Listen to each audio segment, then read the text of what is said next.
The midday sun in Lagos had a way of making everything feel like it was vibrating.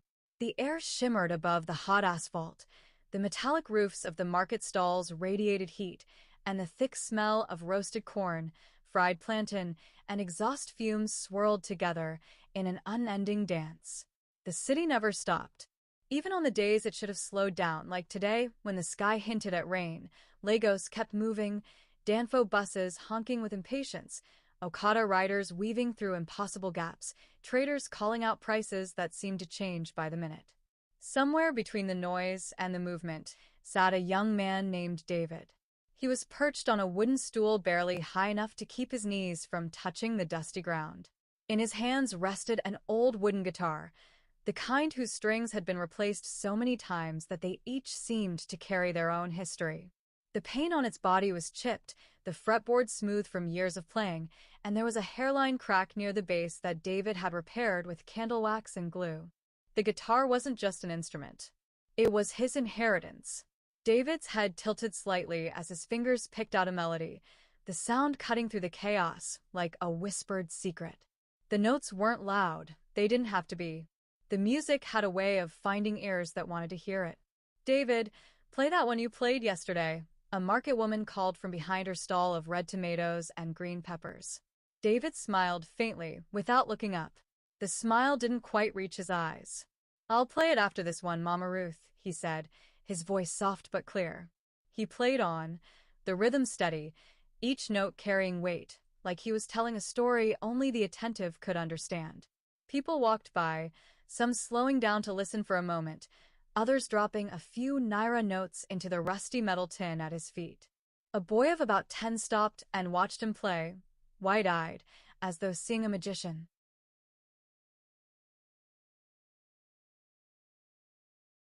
David knew that look. It was the same way he used to look at street musicians when he was younger, before life had carved away much of his innocence. David had no memory of his mother's face. She died when he was 2, during a fire that gutted the small apartment they lived in at Ajagunal. His father tried to raise him alone, but the man's health failed early, leaving David orphaned by the age of 8. No aunts, no uncles who would take him in. The streets of Lagos became his guardian. He learned quickly how to sleep in the corners of closed shops without getting caught, how to eat from the generosity of strangers, and how to avoid the gangs that prowled at night. But it was the guitar, gifted by an old blind musician named Baba Cole, that kept him alive. Baba Cole had said something David never forgot. "This guitar will feed you when you're hungry. It will keep you company when you're lonely. But if you play it with a true heart, it might even save your life one day." At the time, David thought the old man was speaking in riddles. Years later, the words still clung to him like the scent of rain on dusty ground. The day unfolds. The sun was high now, almost directly overhead. David had made just enough for a plate of jollof rice and fried plantain, if he bargained well. He was playing a slow, melancholy tune when a sudden commotion erupted a few stalls away. A Danfo driver and a Kiki rider were shouting at each other, arms flailing, the crowd gathering as though drawn by instinct. "En, you dey mad?" the Kiki rider yelled, his voice sharp and accusing. "Nah, you know Sabi drive," the Danfo driver shot back, his face twisted in anger. David didn't stop playing. He had seen enough Lagos quarrels to know they were like thunderstorms, loud, unpredictable, and often gone in minutes. Still, he kept an eye on the scene.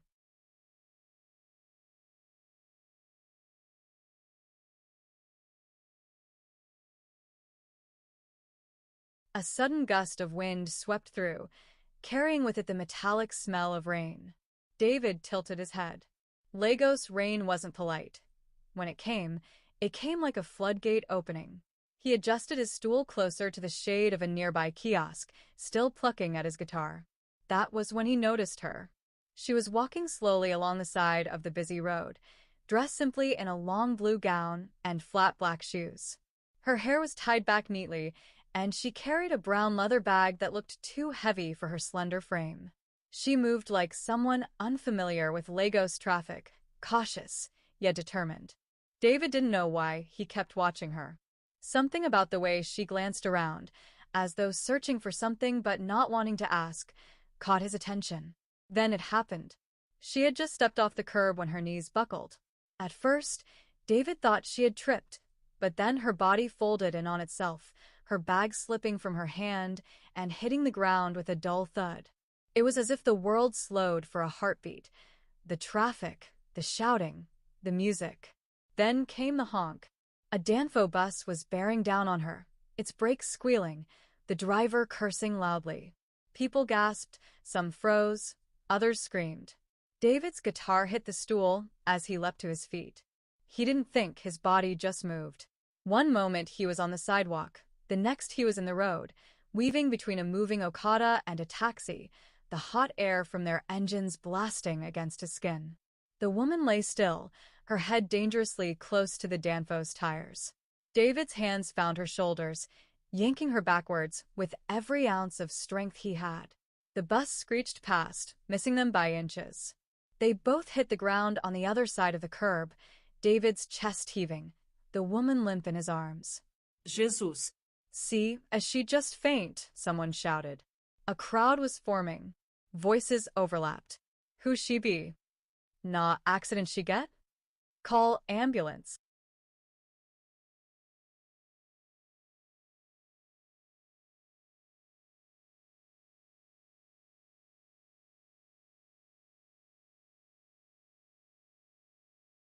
David barely heard them. He was checking her breathing, shallow, but steady.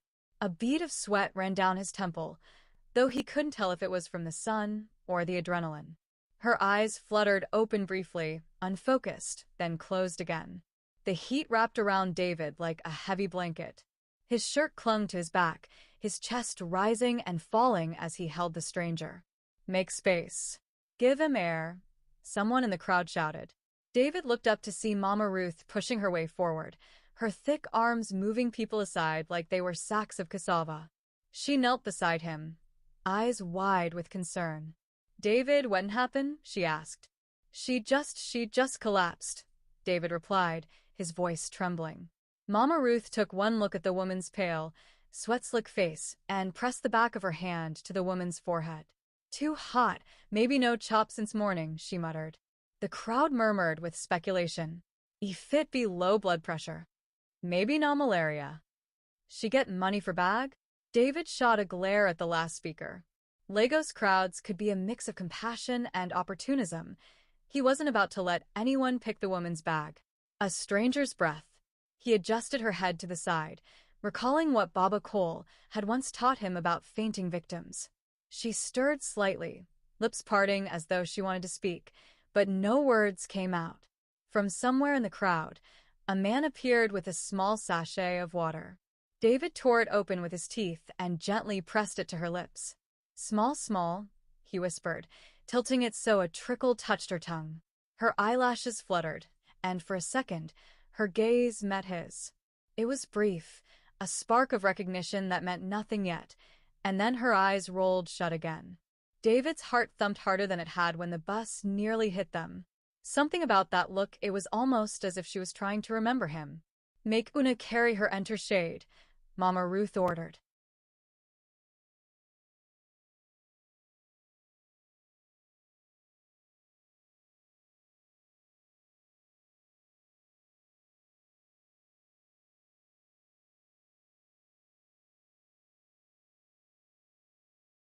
With help from two young men, they lifted the woman and moved her toward a shaded stall, the smell of ripe mangoes heavy in the air. Someone brought a plastic chair, and David lowered her onto it, careful not to jolt her. The brown leather bag lay where it had fallen in the road. David retrieved it quickly, brushing off the dust. It was heavier than he expected. Inside, he could feel the rectangular shapes of books or maybe a laptop. He considered opening it to find her ID. Maybe a phone number to call, but something in him resisted. It didn't feel right to pry. Instead, he placed it at her feet. Ambulance day come? Mama Ruth asked the crowd. One man shrugged. Them say hold on, say traffic don block dem for 3rd Mainland. David knew what that meant. The ambulance could take hours. In Lagos, emergencies had to survive the roads before they survived the sickness. Decision time. He crouched beside her, studying the curve of her face.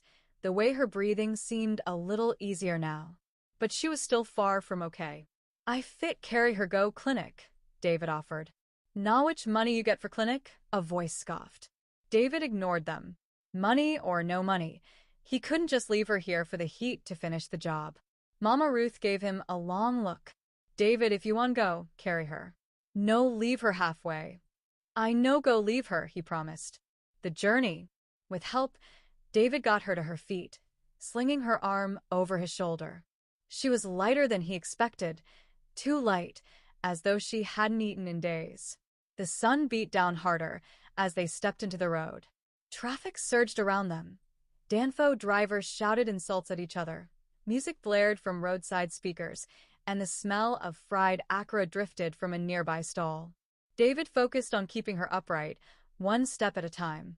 He knew a small clinic 2 streets away, run by an old nurse named Ani Funk, who sometimes treated him when he was sick.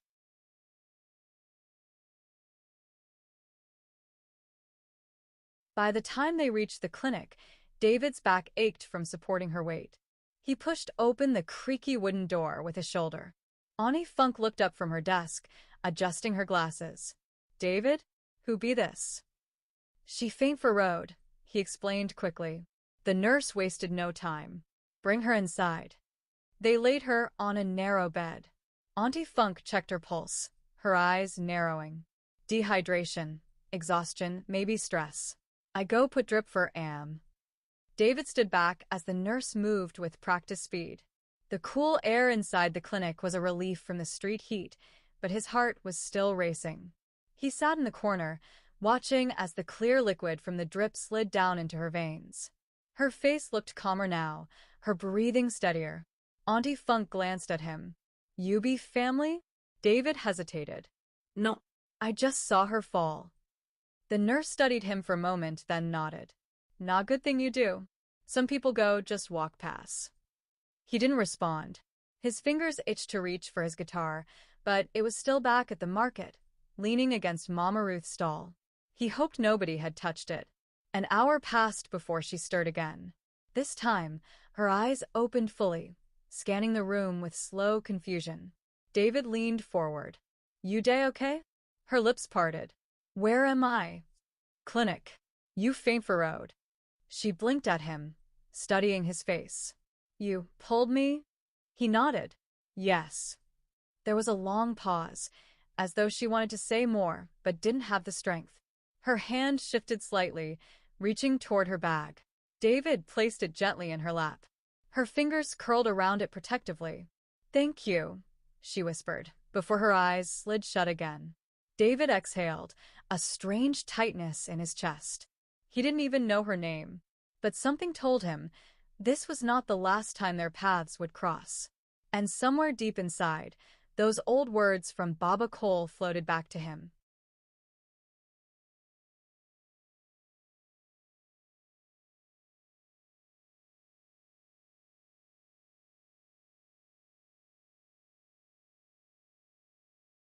If you play it with a true heart, it might even save your life one day.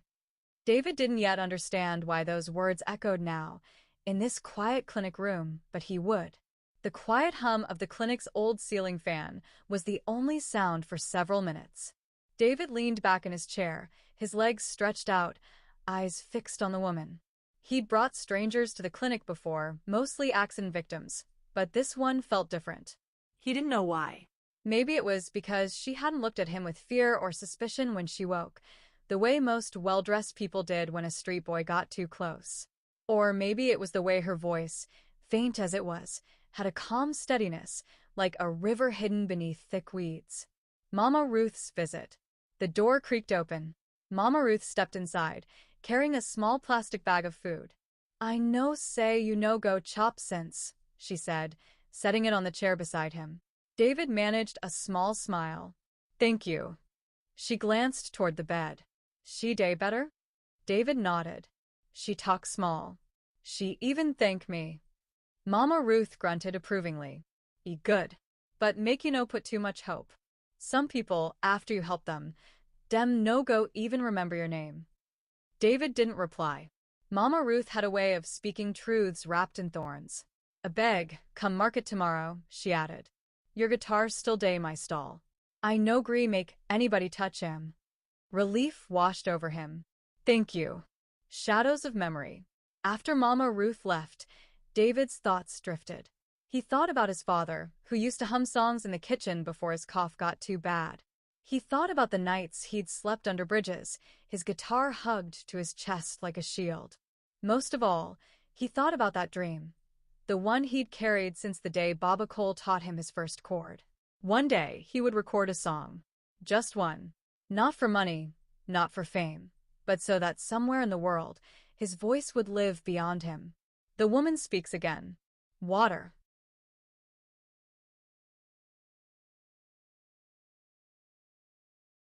The word was barely audible. David jumped to his feet, grabbing the sachet from the small table beside the bed. He tore it open and held it to her lips. She sipped slowly, then lay back, her breathing steadier. "How long have I been here?" "2 hours, maybe," David replied. She studied him again, her gaze soft but searching. "Your name?" "David." Her lips curved slightly. "David. Thank you." He shifted awkwardly, unsure how to respond. "You fit tell me your name?" She hesitated, then shook her head slightly, as if deciding against it. "Later, maybe." The clinic door burst open. 2 uniformed officers stepped inside, scanning the room. Their boots made sharp thuds against the worn linoleum floor.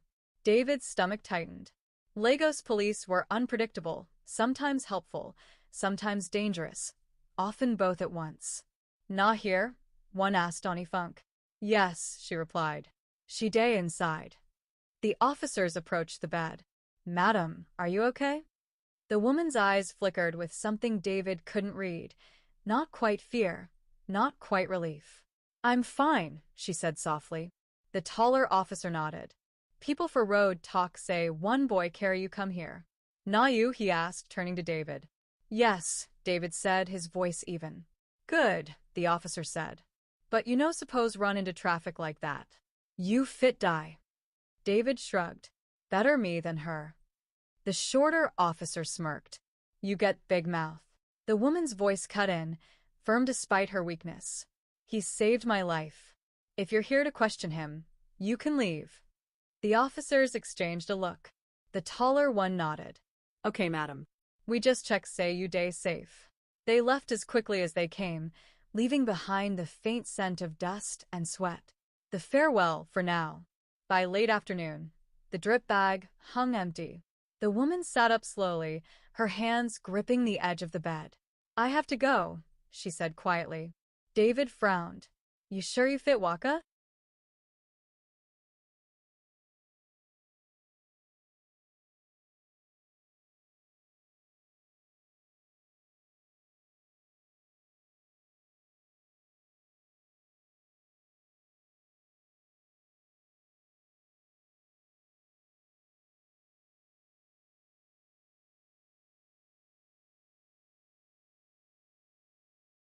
She nodded.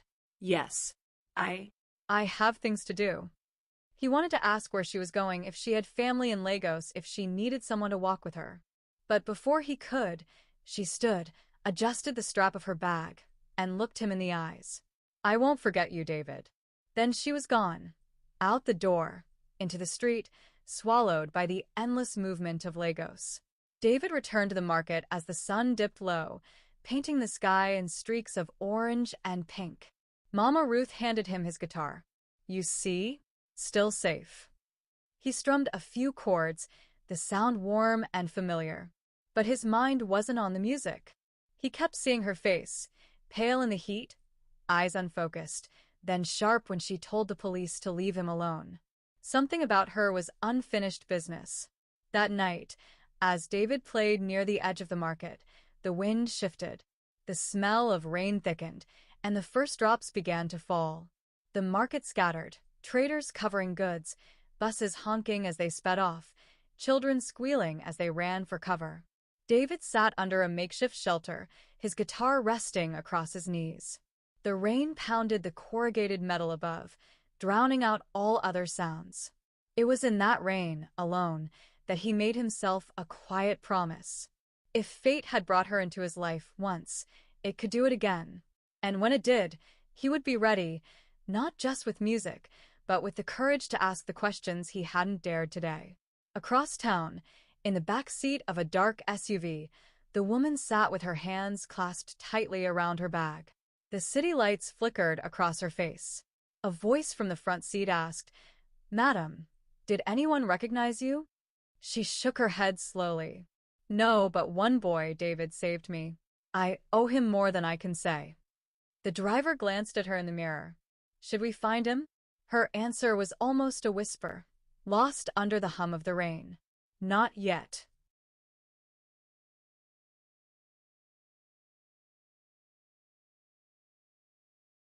The car melted into the Lagos night, leaving only the rain and the promise of a meeting that would change both their lives.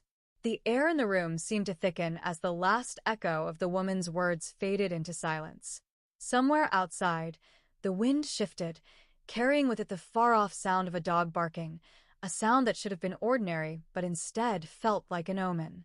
Peter's eyes flickered to the window. The night was still black, but there was something moving out there, something just beyond the reach of the streetlight. Chinita noticed it too.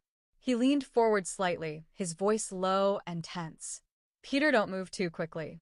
But I think someone's been standing there for a while." Peter didn't respond immediately. Instead, he tilted his head, listening, really listening. The faint scrape of something against the wall outside. A breath that didn't belong to anyone inside the room. Then it came. A slow, deliberate knock. 3 times. The woman's face darkened. "He's found you," she said in a whisper that felt like it didn't belong to this world. Before Peter could ask who she meant, the door latch twitched.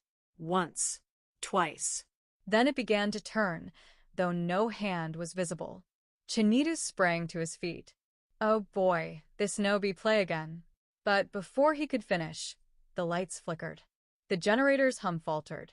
And then, in the suffocating darkness, the door swung open. The smell hit them first, damp earth, like soil freshly dug from a grave. A shape filled the doorway. It wasn't a man. Not entirely.